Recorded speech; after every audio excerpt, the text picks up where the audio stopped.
ഇന്നത്തെ മന്ത്രിസഭാ യോഗം വയനാടുണ്ടായ ദുരന്തത്തെക്കുറിച്ച് വിലയിരുത്തി. ഇതുവരെയുള്ള റിപ്പോർട്ടുകളെല്ലാം വിലയിരുത്തി. ഈ അപകടമുണ്ടായ ഇടയായ സാധ്യതകളെക്കുറിച്ചും അന്വേഷിക്കുന്നതിന് സാങ്കേതികവും നിയമപരവുമായ നടപടികൾ സ്വീകരിക്കുന്നതിന് തീരുമാനിച്ചിട്ടുണ്ട്. അതോടൊപ്പം ഇതിന് തൊട്ടു മുകളിലായി ഒരു ലാൻഡ് സ്ലൈഡ് ഉണ്ടായി എന്നുള്ള റിപ്പോർട്ടുകൾ പ്രാഥമികമായി വരുന്നുണ്ട്. അതുകൂടി പരിശോധിച്ച് കാര്യങ്ങൾ തീരുമാനിക്കും. കേന്ദ്ര സർക്കാർ ഈ തുരങ്ക നിർമ്മാണത്തിനായി പാരിസ്ഥിതിക അനുമതി കൊടുത്ത കർശനമായ നിർദ്ദേശങ്ങൾ ഇതിൻ്റെ നിർമ്മാണ കരാർ ഏറ്റെടുത്തിരിക്കുന്നവർ പാലിച്ചിട്ടുണ്ടോ എന്ന് പരിശോധിക്കും. അപ്പോൾ അപകട സാധ്യതകൾ എന്തെല്ലാം ഉണ്ട് എന്ന് പരിശോധിച്ചതിന് ശേഷമാണ് പണി തുടരാൻ പോകുന്നത്. അതുവരെ ആ പണി ഇപ്പം നടക്കുന്ന നിർമ്മാണ പ്രവർത്തികൾ അതിന് ശേഷമായിരിക്കും ആരംഭിക്കുന്നത്. അപ്പം അതിൻ്റെ വിശദമായ പഠനം, അപകടമുണ്ടായ കാര്യവും അതേ അവസരത്തിൽ കേന്ദ്ര സർക്കാരിൻ്റെ പാരിസ്ഥിതിക അനുമതി കൊടുത്ത കർശനമായ നിർദ്ദേശങ്ങൾ പാലിക്കപ്പെട്ടിട്ടുണ്ടോ എന്നുള്ള കാര്യവും, ഇത് രണ്ടാണ്. അന്വേഷണമാണ്. രണ്ട് തരത്തിലുള്ള അന്വേഷണം ഇതുമായി ബന്ധപ്പെട്ട് നടത്തും. സഹായം കൊടുത്തിട്ടുണ്ട്. 5 ലക്ഷം രൂപ വീതം അവരുടെ ധനസഹായം പ്രഖ്യാപിച്ചിട്ടുണ്ട്. അവരുടെ ചികിത്സ നടത്തും. അവരുടെ മൃതശരീരങ്ങൾ നാട്ടിലേക്ക് എത്തിക്കാൻ വേണ്ടിയിട്ടുള്ള കോർഡിനേഷൻ നടത്തിക്കൊണ്ടിരിക്കുകയാണ്. ഇന്ന് തന്നെ എത്തിക്കും.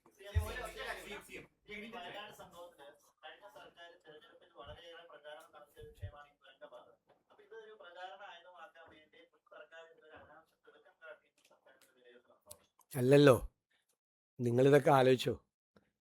ആ വിഷയത്തിൽ ഏറ്റവും കൂടുതൽ അധിക്ഷേപം കേട്ട ഒരാളാണ് ഞാൻ എന്താണ് പറഞ്ഞത്?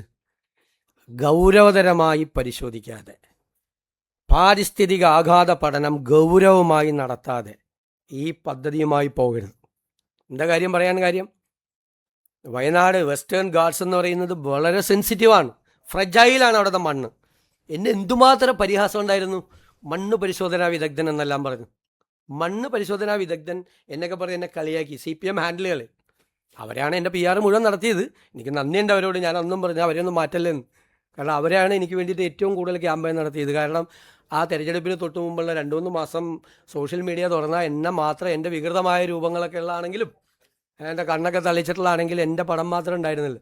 ഏറ്റവും കൂടുതൽ എന്നെ CPM അധിക്ഷേപിച്ച വിഷയം തുരങ്കപാത വികസനം തകർക്കാൻ ശ്രമിക്കുന്ന വികസന വിരുദ്ധൻ എന്ന് പറഞ്ഞിട്ടാണ്. ഞാൻ ഒറ്റ കാര്യമേ പറഞ്ഞുള്ളൂ. അതുപോലത്തെ സെൻസിറ്റീവായൊരു സ്ഥലത്ത് ഇത് ചെയ്യുമ്പോൾ സൂക്ഷിച്ചു വേണമെന്ന് പറഞ്ഞു. ഇവിടെ സ്റ്റേറ്റ് ഒരു പഠനം നടത്തി. ആ പഠനത്തിലെ റിസൾട്ട് എന്താ? ഒരു കാരണവശാലും ചെയ്യാൻ പാടില്ലെന്ന്. രണ്ടാമത് സെൻട്രൽ ഗവൺമെൻറ് വേണ്ടാന്ന് പറഞ്ഞു. വീണ്ടും സംസ്ഥാന ഗവൺമെൻറ് നിർബന്ധിച്ച് അവിടെ നിന്ന് 50ഓളം കർശനമായ നിർദ്ദേശങ്ങൾ വെച്ചുകൊണ്ടിട്ടുള്ളതാണ് ഈ തുരങ്കപാതയുടെ പണി തുടങ്ങിയത്. അതുകൊണ്ടാണല്ലോ നമ്മൾ പറഞ്ഞത് എന്താണ് സംഭവിച്ചിരിക്കുന്നത് എന്ന് നമ്മൾ പരിശോധിക്കട്ടെ. ഞാനിപ്പോഴും അങ്ങനെ പറയും. ഗവൺമെൻറ്റിൻ്റെ ഭാഗമല്ലേ. പക്ഷേ ഈ ഒരു വിഷയത്തിൻ്റെ പുറത്ത് ഒരുപാട് പരിഹസിക്കപ്പെട്ട, ആക്ഷേപിക്കപ്പെട്ട ഒരു പ്രതിപക്ഷ നേതാവായിരുന്നു ഞാനെന്ന് നിങ്ങളൊക്കെ ഓർക്കുന്നതല്ല. Wayanad landslide is very unfortunate. It has happened. Now the government is going to study in detail. Techno-legal study we are going to study, and we will go for the investigation also what happened in what are the reasons behind the accident.